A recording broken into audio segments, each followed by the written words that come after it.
This is Irish Books, for intelligent discussions of contemporary Irish writing. When the deep-sea cables that connect our world are severed, things come apart in Colum McCann's story of rupture and redemption. Irish Books is hosted by Christopher Murray.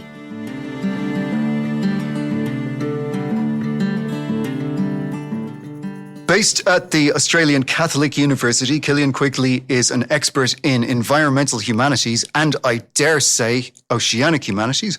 Welcome, Cillian. Thanks a lot, Chris. You are the ideal person to tell us about Colum McCann's novel Twist. To begin with, could you give us an idea what's going on in the book? This is a novel about and narrated by a guy named Anthony Fennell, a self-described struggling novelist, who takes a gig writing for a website about a cable repair ship, that is to say, a seabed cable repair ship. When we're talking about these cables, we're talking about this kind of extraordinary seabed infrastructure through which our text messages, our Facebook messages, right, get transmitted as flashes of light around the world. So Fennell, who it's worth emphasizing, is at the beginning of the novel a bit of a wreck. His life is, if not in shambles, sort of teetering on the edge of something like shambles.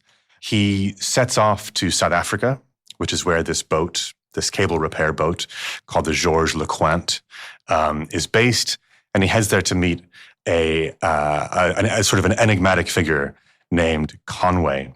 So Fennell tells us that he wants to live inside a story of repair, doesn't he? That he really gravitates towards this topic, because the thing about these deep sea cables, which carry all of the world's information, it seems, that isn't in satellites, is that they are vulnerable.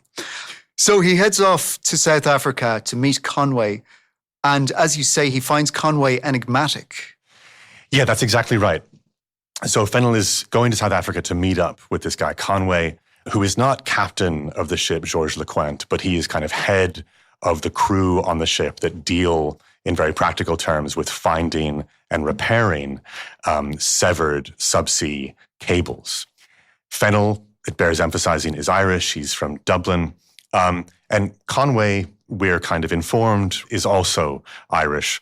Conway claims Rathlin Island, which is a small island off the north end of Northern Ireland, as his point of origin. But we have to say that Conway's kind of origins are not ones that he is in any way inclined to sort of meditate upon with Fennell in the way that Fennell is himself. So Fennell is interested. It matters to Fennell. Now, Fennell sees Conway as a mystery which he is determined to solve. And the reasons for that will become clearer when later in the novel Conway takes dramatic action. And Fennell, I suppose, turns back to origins to account for those. And perhaps it's for this reason that he alludes to Northern Irish politics, for example, and he reflects on whether Conway is necessarily the name of a nationalist, though it is more likely to be. So Irishness seems to matter a lot to Fennell. Yeah, definitely. Irishness matters a lot. And I think we could also say that constitutionally, Fennell is somebody who feels very driven to attempt to make sense of his own experience of figures like Conway, in whom he clearly invests a kind of great deal of personal significance, not always clear. But yeah, I think Fennell is somebody who is constitutionally driven, perhaps as a novelist, to kind of look to the past, to look to memory, to look to origins, in order to kind of weave stories through which to understand identity, experience, meaning, etc. And at a number of points in the novel, Conway, pointedly kind of resists the ways in which Fennell wants to engage him in this kind of interpretation, in this kind of history writing, in this kind of meaning making.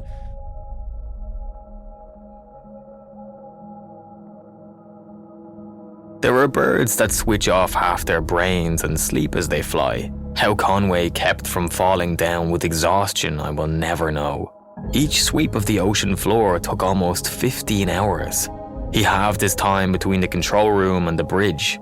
There was no quit in him. He might have dozed off in his chair, but that's about it. There was an incredible boredom and a simultaneous promise about it all. He remained cool, and so, therefore, did everyone around him. I waited for a short blast on the foghorn that would be the signal for when the cable was caught. The first 2 days and nights of searching went by without much incident. Every time the grapnel emerged from the water, Conway was there to collect the sediments that had lodged inside the flukes. Mud and deep-sea grasses clung to the sides of the blades. He scraped off the residue carefully and put it in containers. "A memento for you," he said, handing a container to me. "You won't ever touch anything coming from anywhere deeper than that. Keep it. It's mud. It'll eventually harden and become rock. I can give it to my boy." He looked at me, confused. Perhaps he remembered my denial back in Cape Town. I wasn't sure, but I could tell something sharp had whipped across his mind, and he was looking at me differently, and he recognized a newness, and he did what men do, just a gentle punch to the shoulder, an acknowledgement of some deficit, some loss. The most casual things can, after all, twist our tired hearts. Mud from the bottom of the ocean. I placed the container on the tiny writing desk in my cabin as a paperweight. So they set off from South Africa when a cable is ruptured off the coast of Congo, I believe. Yeah, that's exactly right. So on the one hand, there's this dramatic story of the deep sea cable that urgently needs repair, because we see a scene in South Africa before they set off in which life seems to grind to a halt because a cable has been ruptured and nothing works. Banks can't operate, etc. So on the one hand, there's this story of cable repair. And the other, there's Fennell's fixation with the riddle of Conway. Can you maybe give us an idea, what is McCann trying to do with the book, with these components? Thinking about the sort of moment that the cable snaps has me thinking about that great scene in the first part of the novel where we find Fennell in I believe it's a shopping mall in South Africa, in Cape Town, and people begin to lose cell phone reception. The shops in the mall begin to lose the internet. And one of the things to sort of emphasize about this is that Fennell recognizes this as discombobulating, but he also recognizes it as productive of a kind of solidarity, right? So everyone is sort of experiencing this together in real time. And, you know, thinking of some of the novel's themes, I suppose you could say that this is a moment where we see McCann kind of ironically thinking about severing a cable, these cables that connect the world in so many ways, thinking about a moment of severing the cable as giving rise to another form, maybe a more genuine form of connection. But yeah, thinking about, so what snaps the cable? So what snaps the cable is what's described as an underwater avalanche. The idea here, and I think we should hear overtones of global warming, of climate change and its effects on sort of hydrological systems. But the idea here is that the Congo River, right, has been in flood for a period of time, and that the Congo River is basically flushing out into the Atlantic Ocean. With refuse, right? Like landslides, underwater landslides bearing shopping trolleys and all sorts of human refuse, which I'd never even thought about as a possibility. Yeah, so if I can turn to the text for a second, I mean, one of the things that McCann does really nicely is, as it were, kind of animating what's below the surface, right? As you'll hear, I'll just read a little bit if you don't mind. He's thinking about what's under the surface, not only in terms of kind of accessing nature under the river surface, under the sea surface, but a great deal more besides. So here we go. So the river, this is the Congo River. The river gathered the debris from the banks, from the river bottom, from the air itself. Every raindrop, too, had its own weight of dirt inside. The Congo became a malevolence of rushing brown. The boulders tumbled, the rocks somersaulted.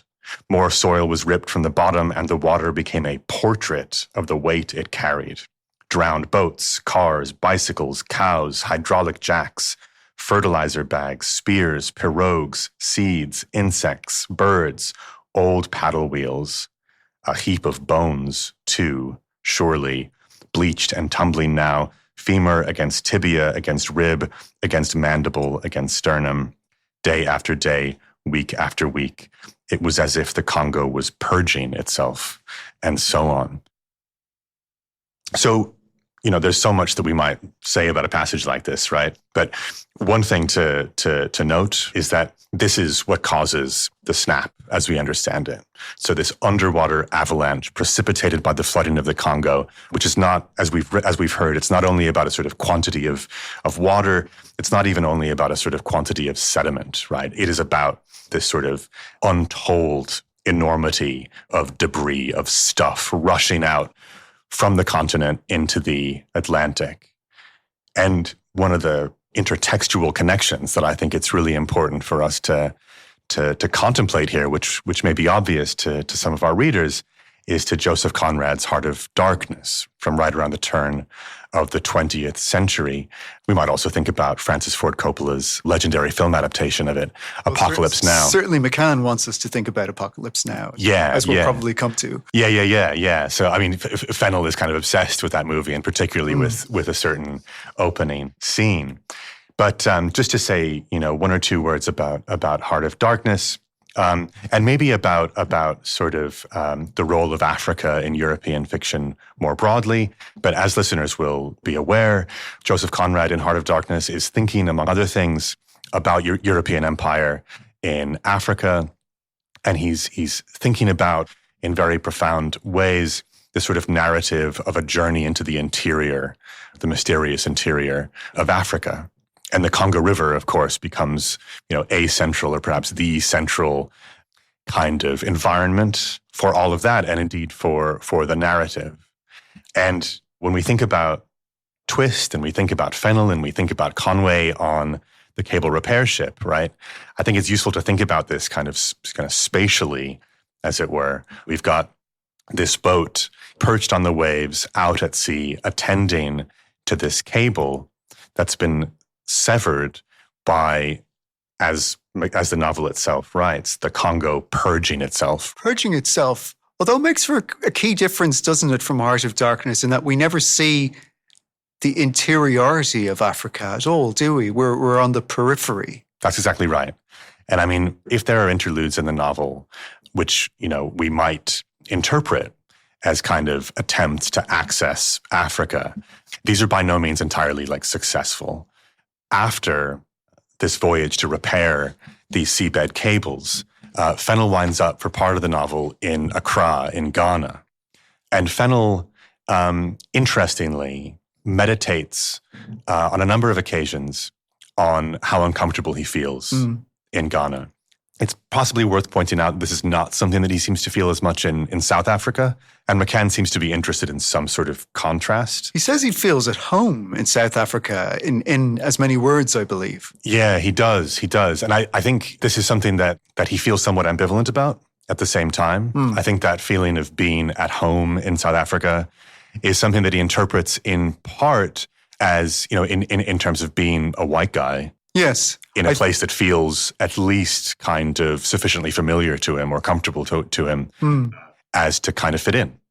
He is troubled by that. And I wonder if perhaps this is why he alludes to Northern Irish politics on several occasions, in which whiteness is a term largely of kind of how we think of ourselves in a globalized community. Whereas, of course, Irish politics would have divided people demographically in very different ways. And of course, these are ideas rather than empirical realities. But those ideas have changed. And Fennell, he on one hand says he feels at home in South Africa, and on the other he says, it looks like the successor to apartheid was itself. So he's both comfortable and uneasy with his own comfort. 100%. And indeed, if I'm not misremembering, it's in South Africa. It's at moments like the ones you're describing that Fennell kind of leans into his own Irishness, or some version of Irishness, as a kind of attempt to differentiate himself, say, from the other white people he encounters in bars who he identifies as British or what have you. But, just picking up on something you were saying a minute ago, Chris, I mean, I wonder if Colum McCann's own Irish Americanness is something worth sort of thinking about here as well. I think McCann's sense of his own Irishness is one that I think has long been, has perhaps always been sort of characterized by sort of hybridity. Well, he is to be clear, he is simply Irish. He's from Dean's Grange. He grew up quite near where I did. And he has certainly lived in America for a long time. A long time. I think he moved to the US when he was 21. And I do think that, I'm in no way sort of minimizing his Irishness, but I do think that he is a kind of American writer as well. He is, and he is sensitive to how Irishness is changing in a globalized world. Totally. On that, a book of history that might feel like a bit of a throwback, but that really came up for me here was Noel Ignatiev's How the Irish Became White, which is a book from the mid-1990s, which tells a history of Irish immigration, of Irish assimilation, let's say, in the US, partly in terms of some Irish immigrants to America finding their way by participating in certain forms of, say, anti-Black racism. That's an older book, right? It came out 30 years ago. However, it is a book that happens to have bubbled up in 2020 in the aftermath of the killing of George Floyd. And the reason that I invoke it here is because I think whether that particular book is on McCann's mind, I think some of these questions are on McCann's mind, right? There's a sense from Fennell of Irishness in the 20-teens, the late 20-teens, which is the time period in which the novel opens. There's a sense from Fennell of Irishness as no longer usefully thought of from a sort of colonized position, right? Or as distinct from, say, Britishness, for example, in the ways that it may previously have been meaningful for Fennell. And I do think that this concept of whiteness is in some ways like the key one, that for Fennell at least, perhaps for McCann, I don't know, but that in the 21st century, whiteness is the kind of prevailing concept vis-a-vis Irishness. It's a deceptively simple book, I think. And when I say simple, I mean at the level of structure. Unlike some of McCann's earlier works, McCann he's written complex novels. A Paragon was written in fragments. He has written novels, each of which will have several storylines converging on a particular incident or theme. And here we simply, as it were, have one narrator telling a story, but there's a lot of richness and complexity. When you read that wonderful passage about the undersea landslide, I was reminded of how Fennell learns of these details, I believe, from Conway's partner, who is an interesting character named Zanelli, who is soon to leave South Africa. And this is fascinating because different aspects of the novel converge on this point, I think, that the cable ruptures are both literally happening and they're deeply symbolic as well, which is why Fennell likes the idea of writing about repair, because he feels broken, as you said. It is Zanelli who first tells Fennell about the undersea landslides, and she is to set off for Brighton. And in retrospect, Fennell realizes that this must be the breakup that the two are concealing for his benefit when he visits, or perhaps for their children. And to speak of intertextuality, as he did a moment ago, Zanelli is due to appear in a production of Waiting for Godot, which will accentuate climate change with a female cast. That's right. So there's a lot going on. Yeah, absolutely. So Zanelli or Zanelle, as I've been hearing her voice in my mind, is, a character who I guess we could say in terms of pages of the novel does not sort of occupy our attention to anything like the extent that Fennell and Conway do. On the other hand, however, Zanelle seems to figure a kind of substantial, intellectually and morally sound aspect of the novel. And so throughout the book, Fennell, our narrator, is himself reflecting, right, on writing, right, and on storytelling, right? On the choices that he's making and not making to try to make sense of his experience through story. At one point, he calls the story that he's telling a memoir or a half memoir.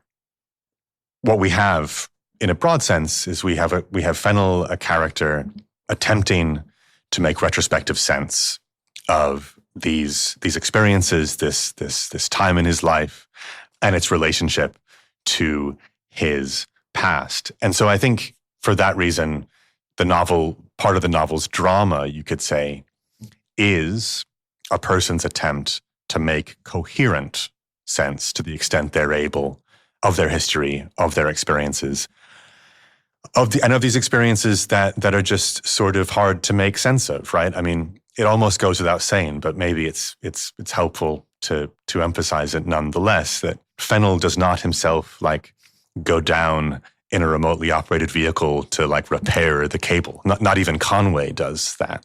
These operations are taking place from the deck of a ship with this grappling hook. It's like one of those grabber arcade machines.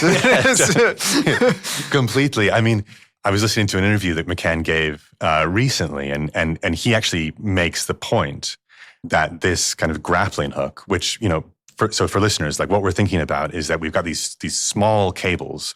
I'm not sure if we've emphasized that yet, but these cables are small, like the size of a garden hose. Okay, so it's a needle in a haystack kind of expedition. Exactly. So in some cases, and in some of the, you know, certainly in some of the sort of scenes of the novel, these cables may be lying deep in the sea, right? Like we're not talking about sort of 50 feet deep. We're talking about hundreds, even thousands of feet below the surface.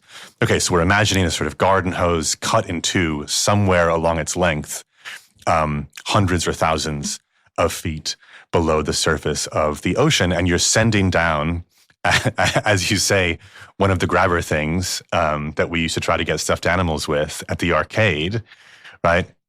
And McCann has made a point recently that functionally this particular technology is not much changed since kind of like the 1860s, when the first successful attempts were undertaken to lay a telegraph cable across the Atlantic Ocean.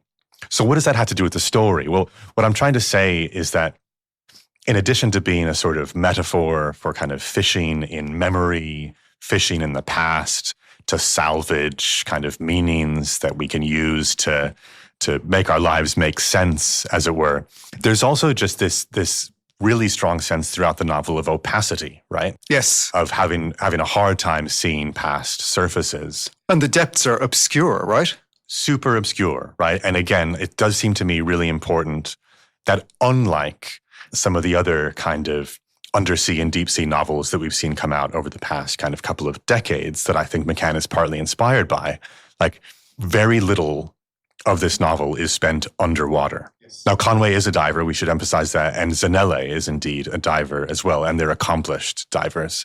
And their diving does play an important role in the story as such.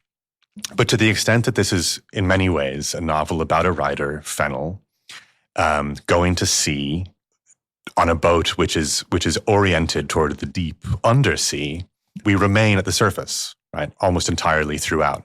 And I think that that's meaningful as a figure for the difficulties, the limits that McCann sees Fennel experiencing in terms of his ability to spin this yarn about his life.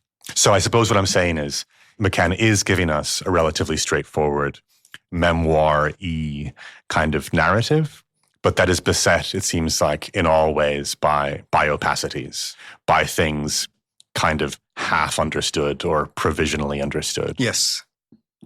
Most notably, of course, Conway himself. Yeah, that's right. That's right. Do you think that McCann felt a risk of maybe too much obscurity in the novel? When I read the character of Zanelle, who appears, as you say, only a few times in the novel, but with really important information, it seemed like part of the purpose of her was maybe to illuminate a little the character and indeed the climate crisis at work in the novel. Yeah, I think that's a nice way of putting it. Perhaps Zanelle illuminating not only character, not only sort of climate crisis, but also kind of morality. Zanelle, who, it bears saying, has her own very complicated and dramatic trajectory through this novel. As an actress. As an actress, yeah. As a parent, right? As a partner, as someone undertaking this extraordinary move, right, to England, which occasions a kind of, if you'll pardon the metaphor, a kind of meteoric rise to celebrity. Yes. Not entirely for the reasons one might want, if one would ever want. Because she's attacked on stage with acid for reasons that are never explained, I believe. Never explained. Yeah. So there is this horrific incident, right, that we learn of, and that Fennel and Conway learn of at sea, where Zanelle is attacked, as you say, with acid for reasons unknown. That incident seems to kind of accelerate a rise to fame, a rise to celebrity that seems preordained anyway. That is to say, I think we're supposed to recognize Zanelle as a sort of extraordinary talent. She is a star, and the choice of Waiting for Godot production seems arbitrary.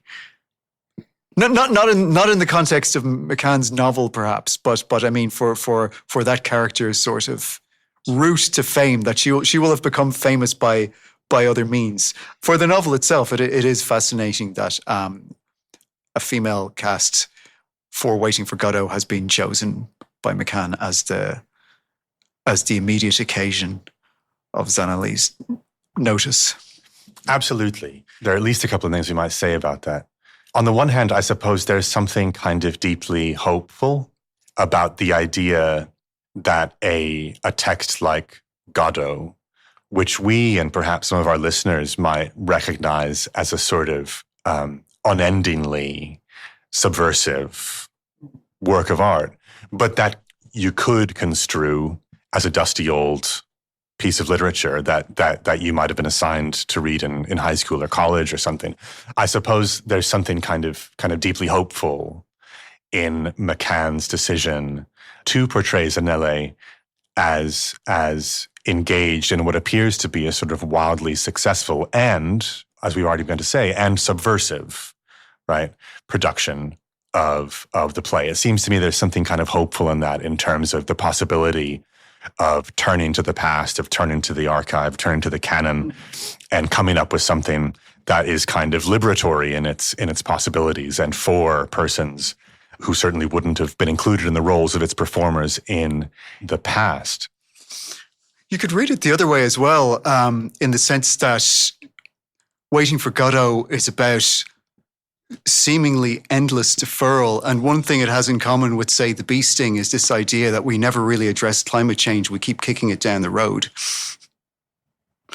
Although McCann doesn't explicitly dwell on the idea of climate change, he raises the spectre, but the business of this novel doesn't seem to be to meditate on solutions to that, or it doesn't become the primary focus of his text. No, that's true. And it reminds me of another thing that I was thinking of saying, which is that while the novel, I think, isn't engaged in mustering a kind of response to climate change in the way that maybe a Richard Powers novel like Playground might be, Zanelle articulates a kind of moral clarity regarding climate change that McCann does seem to be very interested in. Notably, another African woman in the novel, whose name is Vilian, who Fennel gets to know. He employs her as a part-time cook. I guess you could say he sort of befriends her in Accra. Vilian takes Fennel to this kind of slag heap and this dump, which provokes a kind of confrontation with extraction from Africa, particularly mineral extraction, minerals that is extracted from Africa for the making of things like fiber optic cables or laptops, microphones, etc.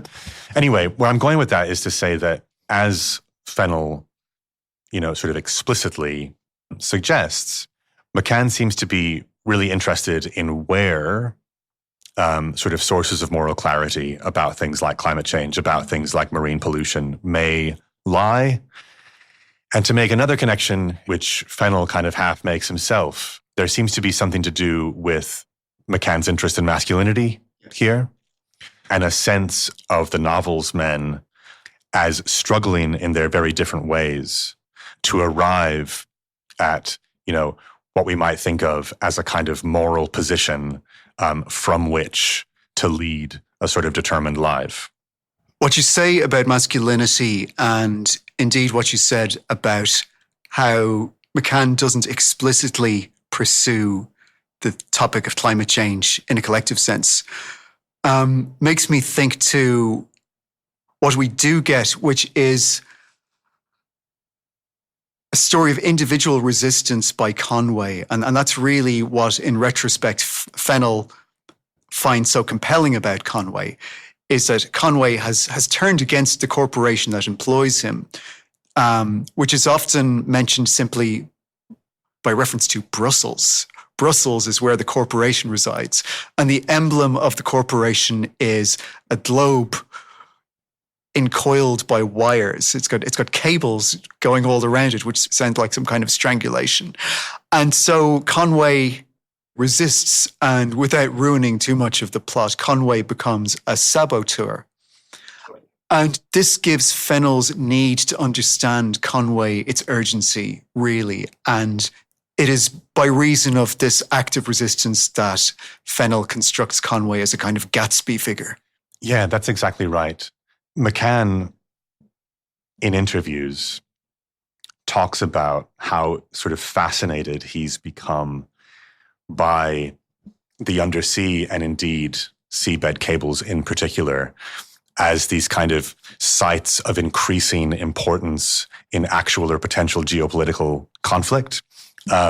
He seems to be interested, for example, in recent stories of sabotage of subsea cables in the Baltic Sea. In our hemisphere, we might think about this famous story where Taiwan suspected a Chinese-affiliated ship of severing a subsea cable and thereby doing serious damage in some ways to Taiwan's economic and informational integrity. So Conway, in the latter stages of the novel, takes it upon himself to kind of do something about the system that he has been charged in part with shoring up. We Maintaining, might say. Yeah, maintaining. That's right. Fennell kind of reflects that there must have been some kind of turn for Conway from a feeling that maintenance, that repair was the kind of best, way to engage with the system, to a feeling that in fact he needed to contribute to its rupture. There's an interesting thread here, which has to do with the way that these acts of sabotage get sort of taken up and interpreted in the media. Okay. Undoubtedly, Conway is going to appear a kind of hero from some perspectives. Yeah, presumably. But McCann also kind of raises the specter of his being interpreted, again, publicly, as a kind of madman. Mm. This is not a possibility that Fennell entirely disavows himself. However, Fennell is more interested, or I suppose you could say takes seriously the idea that Conway's been driven to these acts of sabotage by something substantial, by a rupture, not merely in his relationship with Zanelle, but in his relationship with the world and the world system. This is probably going to seem like a somewhat far-fetched kind of connection to make, but I have to say that in these regards, Conway reminded me of what may be literature's kind of great undersea misanthrope, namely Captain Nemo from Jules Verne's 20,000 Leagues Under the Seas, which first came out in the late 1860s. One of the things that we get in Verne's novel from Nemo is a kind of terraphobic sense, if I can put it that way, that things on land, that things above the surface have gone kind of hopelessly awry, and that humanity's, that Earth's kind of last hope for peace, right, and for sort of goodness lies beneath the waves, right? So just a couple of lines from Verne, if you don't mind, Please. Chris. Yeah. Here's Verne, translated, I should say, by William Butcher. So this is Nemo talking. The sea is nature's vast reserve. It was more or less through the sea that the globe began, and who knows if it will not end in the sea. Perfect peace abides there. The sea does not belong to despots. On its surface, immoral rights can still be claimed. Men can fight, devour each other, and commit all the earth's atrocities. But 30 feet below the surface, their power ceases, their influence fades, their authority disappears. Ah, sir, live in the heart of the sea.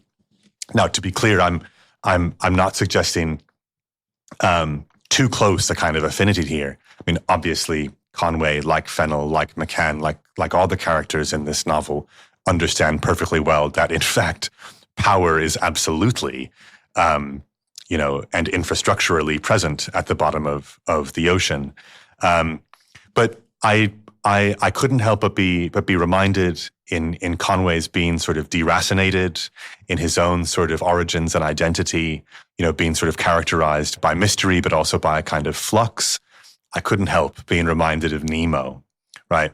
And this sense that at least I detected in the latter sections of the novel, that Conway is interested in his own sort of small but non-trivial way in taking a few kind of disruptive steps to push back against a world system, a marine infrastructure that I think it's fair, I do think it's fair to say is one of the kind of great examples in the world of things that we take for granted.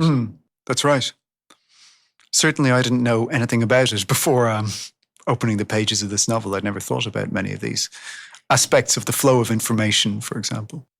Yeah, completely. I mean, in his kind of acknowledgements at the end of the book, McCann shouts out Nicole Staroselsky, who's a professor of media studies at, I believe, University of California, Berkeley. And Nicole Staroselsky, her career is distinguished for, among other things, publishing a book 10 years ago called The Undersea Network. And really, I think for a lot of us, putting these questions on the map. And Staroselsky's kind of great hook, right? The great sort of premise of her work there. And I think in many ways, McCann's premise as well, is that we live in a world, to invoke a series of cliches, we live in a world that is sort of increasingly and ever more densely interconnected digitally. And, at the level of language and at the level of thought, these are interconnections that many of us, maybe that most of us, think of as ethereal, cloud-like, et cetera, et cetera. And Nicole Staroselsky's work, and I think this novel, contributing in really important ways to kind of disabusing us of that sense of the ethereal and confronting us with the real material infrastructures, which happen to be marine infrastructures that literally undergird all of it. The transition between the literal and the symbolic in this novel makes a lot of sense now in light of what you said about that scholarship. As I was reading this novel, I was also thinking of Hannah Arendt's kind of fascinating, strange reflections on Walter Benjamin as a pearl diver who's going to the bottom of the ocean, not to sort of pull the whole thing up and kind of restore the past into the present in some kind of pristine way, but rather to kind of pry out, like a pearl diver might do, I suppose, but to pry out bits, artifacts, glittering things, to kind of restore them to the present, and also maybe to change the present in the light of what's brought up from the seabed. Anyway, we can think about Shakespeare, we can think about all sorts of writers for whom this image of the descent through the sea to the seabed has been unspeakably and unendingly rich in terms of thinking history, thinking memory. So this great amount of reading McCann has done through various genres to do with the literature of the sea and our understanding of the ocean. It kind of permeates the novel, and Fennel as our narrator encounters some of this information. He learns some of it from other characters, or he reads up about it before going to sea. And yet, when he sets out on the voyage, his experience is something a bit different, isn't it? It's something more immediate. Yeah, definitely. Well, he's sick all the time, right? Exactly right, yeah. We get some very vivid scenes of, Fennel in a small cabin on a boat, kind of rolling around in his own vomit. And these are nothing if not powerfully wrought. No, but I think you're right. Like, explicitly and implicitly, McCann is gesturing toward worlds of maritime literature, right? A little bit of this we've already mentioned. There are sort of references to Coleridge. There are references to Melville. At the same time, Twist is not kind of recognizable as anything like a sort of maritime adventure story in the way that we might be used to thinking about that genre. At the same time, the novel is a kind of powerful mobilization of the trope of going to sea as kind of leaving the land, or indeed leaving the world behind. Fennel is a self-described alcoholic, and this aspect of his person is clearly kind of powerfully entangled with these various other problems that he has in his life, from his sort of sense of himself to his career to his relationship with his former partner and with his son. Fennel is effectively estranged from his child. He is. What's interesting in light of those problems is that Fennel, he doesn't look on the sea as an escapist fantasy, but rather the reverse, that, to repeat myself, he is fixated with this idea of repair and its resonance with the repair of the self and with the repair of our ruptured connections with other people. So far from wanting to escape into the sea, he sees it as something that might repair him. Totally. Not to kind of contradict that, but I wonder if there's something happening sort of at this conjuncture that Fennel seems to sense, that by going to sea, which I suppose in some ways does become a form of escape, or at least removal in the novel, that by doing this, he will manage to facilitate for himself and for others a repair of these relationships that he seems to be primarily responsible for ruining. And to come back to what we were saying before, alcoholism seems to play a significant role here, and indeed he gets sober at sea. And if that seems like a trivial kind of detail, it seems to me that at least for Fennel, remember our narrator, our kind of memoirist, for Fennel this seems a non-trivial aspect of his experience. He is, I hesitate to say, kind of reborn, but I think it is fair to say that he is kind of refreshed by his time on the surface of the ocean. Without wanting to give too much away, we've referred to one cable snapping. There are in fact multiple cables snapping in this novel. And I'm reminded of a moment when Fennel learns that they're likely to be out at sea longer than anticipated because another cable has gone down. And this is news that Fennel does not receive sorrowfully. So, Cillian, we've mentioned various literary influences. We've mentioned various kinds of complexity to the characters and the storylines. What do you think wins out? What do you think is most important in this novel?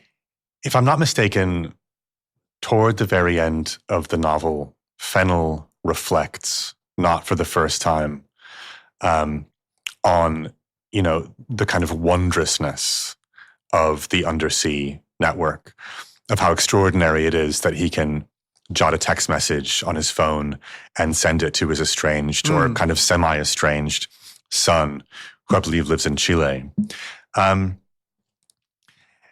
So I point that out in the context of this conversation, because I do think that, if a big part of McCann's project is about thinking hard, thinking critically about these kinds of structures and systems that do so much to kind of organize our lives, often in the service of capitalism, If McCann is really interested in thinking critically about those things, I think it's fair to say that McCann is himself also kind of awestruck by the world-connecting powers of these technologies. There is a wonder, isn't there, a sense of the marvels, not just of the ocean, but of our age, of our time. There's and that is not negated or made impossible by the crisis of cable severance or by the realization of how fragile our society is, that there is a sheer enjoyment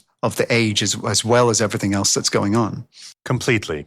And I don't know if I have the words to put this quite as kind of eloquently as I would like, but it does seem to me that ultimately McCann is really interested in kind of thinking his way with and through fiction toward a way of staying with this trouble, of living with the wonder and living with the sort of terror, living in appreciation of sort of technological marvels, while at the same time being clear-sighted about climate change, and extractivism and other moral horrors, if I can put it that way. I sense that ultimately McCann is kind of deeply committed to avoiding a kind of binary approach to these kinds of questions and that twist. And I think it's fair to say some of his other novels as well are interested in kind of living with, feeling through some of these contradictions and coming toward a way of figuring what it means to be a human within them. Thank you, Cillian. My pleasure, Chris. Thanks a lot.